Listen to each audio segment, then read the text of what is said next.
Hi everyone, welcome back to the Cross Training Women Weekly Live. I'm Allie, Christian health and fitness coach and the founder of Cross Training Women, where I help women to transform their body and health biblically so that they can live fully and abundantly and carry out their God-given purpose. One of the biggest struggles that I constantly hear from people regarding working out is the struggle to be consistent. Comment below if being consistent with your workouts is a struggle for you. If it is, I've got 5 tips to share with you today to help you work out consistently. And it's funny, for all of these videos I share with you, I try to do like 3 tips to try to keep it short and simple, but it always turns into 5 tips. So I've got 5 tips again for you today. All 4 of these tips are what helps keep me consistent with my workouts. And then the last tip I personally don't need, but I know it's extremely important and valuable to many other women. And so I thought it was necessary to include it today. So tip number 1 is, and I bet you won't guess it, is to wear a sports bra. Yes, that's my first tip, wear a sports bra. And I realize you won't always be able to wear a sports bra, or some of you might need to dress up for work, but wear one as much as possible. And even better, wear your workout clothes.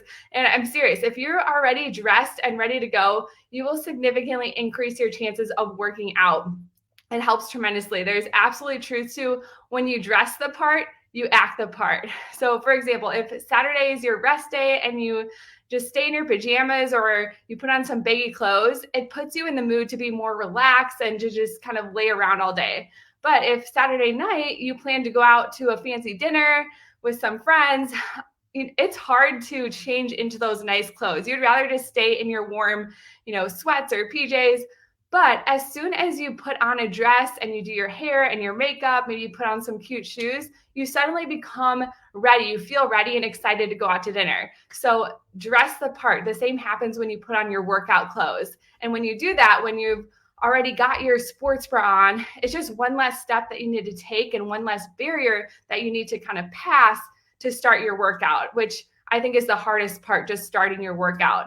I wear a sports bra 90 to 95% of the time, even under a lot of my normal clothes, like a t-shirt or a sweater. And on the days that I don't wear one, more often than not, I don't get any type of workout in that day. And I know without a shadow of a doubt, it has to do with what I'm wearing. So as much as possible, wear a sports bra, and even better, wear your workout clothes. If you work outside of the home and that's not possible, then what I recommend you do is the night before you go to bed, put on a sports bra and sleep in your workout clothes so that way you're ready to go first thing in the morning to work out. You'll be already dressed.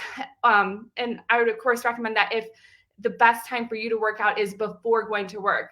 But if you prefer working out after work, if that's a better time for you, then as soon as you get home from work, go home, put your sports bra on, and get your workout clothes on, or bring that in your car so that you can go straight to the gym and change right then and there. But again, dress the part, and when you're already dressed and ready to go, you will give yourself the best chance to follow through with the workout. And if you don't believe me, just test it out for this week, try it for yourself, and let me know how it goes. So that's tip number 1.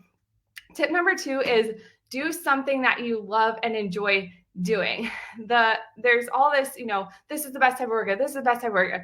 Yes, I would agree that, strength training, for example, would be something that everybody should do. But the main thing is that I just want you to move your body every single day. If you love to walk, then go walking. If you love cycling, then cycle. If you love swimming, then swim. Or if you love jazzercise or Zumba, which you couldn't pay me to do, then do that.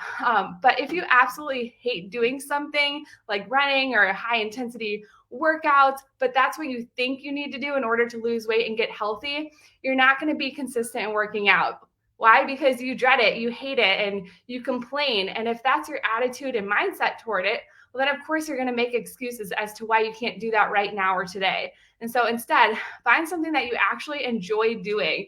For me, like I said, that's strength training. I also like walking. I thoroughly enjoy them. And oftentimes going to the gym is one of the highlights for my day. It's a time where I can de-stress. I can listen to some Christian music or a podcast. And I just really like lifting weights. I like being able to see the progress of getting stronger, being able to increase the amount of weight that I do or reps.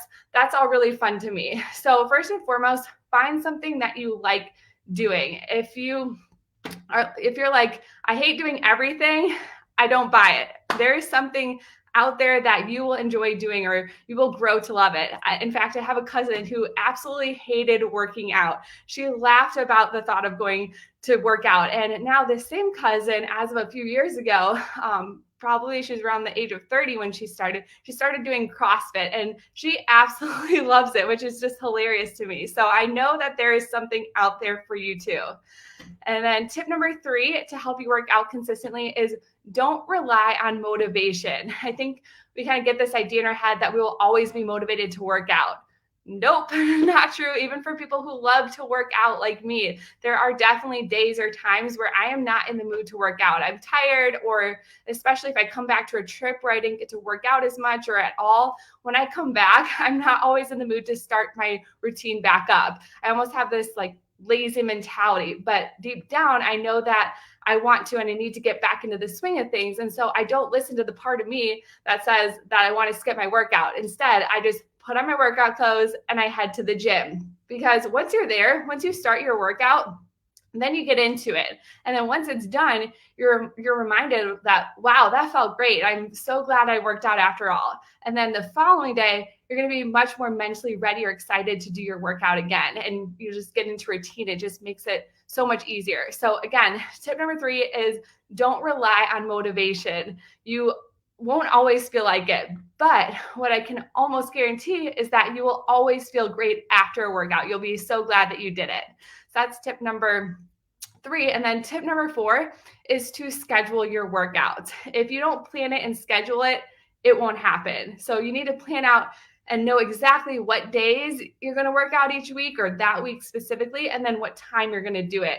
And if possible, what helps the most is having it consistent week to week. You work out the exact same days, the exact same times each and every single week. This helps it to become more of a habit, and habits are just part of your daily routine. You just do it without even thinking about it. And so for me, I work out around 4 p.m. every single day. And so on days when I'm tired or I don't feel like it, I'm not debating with myself whether or not I should work out. It's no, I work out every single day at this time. And so I'm going to go to the gym right now, regardless of how I'm feeling. And like I said, I never regret doing a workout. Once I get into it, I thoroughly enjoy it. And afterwards, I feel so much better. I feel energized. I feel more accomplished. And so again, don't rely on motivation, rely on your schedule. You know, this is what you do every Monday, Wednesday, Friday at 3 p.m. Or this is what you do every Tuesday, Thursday at 7 a.m. So find whatever works best for you and your schedule, but then stick to that, okay? And then the last tip is to have an accountability partner or someone you work out with consistently each week. If you have someone checking in on you, or better yet, working out with you, it's going to encourage you to get your workouts in, because there's going to be this little small voice telling you inside that, you know, you don't want to let that person down, or you don't want to disappoint them, or you don't want to feel like or sound like a failure to that person. And so it causes you to take action and to get it done no matter what. So if you find yourself having a hard time staying consistent, something that may be extremely beneficial to you is having an accountability partner or a workout buddy. So those are my 5 tips to help you work out more consistently. If you implement all or any of those tips and they help you, please let me know. I'd love to hear about it in the comments or send me a message. But thanks so much for joining me today. I hope you enjoyed these tips. I'm glad that you are. And I will see you guys back here next Tuesday at the same time. Bye.